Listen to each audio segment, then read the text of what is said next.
Hello, আসসালামু আলাইকুম প্রিয় খুলনাবাসী, ঈদ মোবারক। আজকে যে দ্বিতীয় দিনে চলে আসলাম রূপসা ব্রিজের নিচে চলে আসলাম। অবশ্য রূপসা ব্রিজের নিচে বলতে আবার তলদেশে ভাইবে না, পানির তলদেশ না, রূপসা ব্রিজের নিচে। এখানে অনেক দোকানপাট আছে, এখানে অনেক লোকজনের সমাগম। দেখুন আপনারা, ঈদের দ্বিতীয় দিনে রূপসা ব্রিজের নিচে এই জায়গায় প্রচুর পরিমাণে আপনার বিভিন্ন রকমের ফুড খেতে পারবেন। এই দেখুন চানাচুর ভাজা,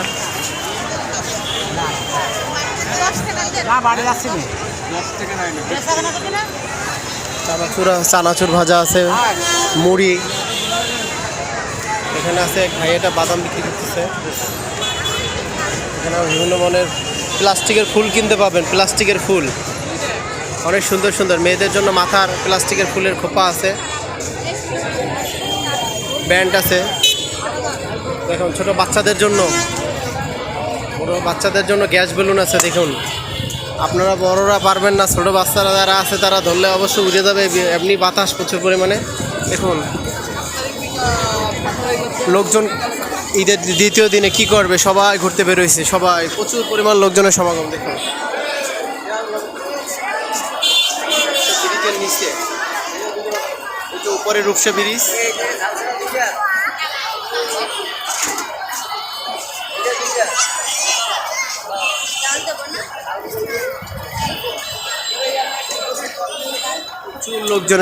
প্রচুর লোকজনের সমাগম। সব রূপসা ব্রিজে পাগলের মতো উঠতেছে সবাই রূপসা ব্রিজে ঘোরার জন্য।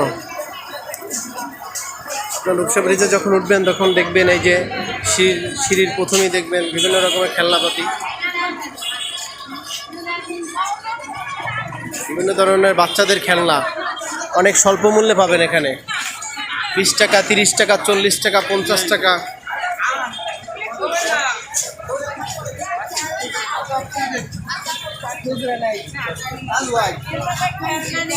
বাচ্চাদের অনেক সুন্দর সুন্দর খেলনা। দেখুন প্রচুর পরিমাণে ভিড় রূপসা ব্রিজের এপারে। এখানে আপনার এখানে আসতে হলে আপনাকে অবশ্যই, যদি আপনি শিববাড়ি থেকে আসেন তাহলে বলবেন যে আমি রূপসা ব্রিজে যাব, মাহেন্দ্রা চলে আসবেন রূপসা ব্রিজ থেকে। ওখানে বলবেন যে রূপসা ব্রিজের নিচে যাব।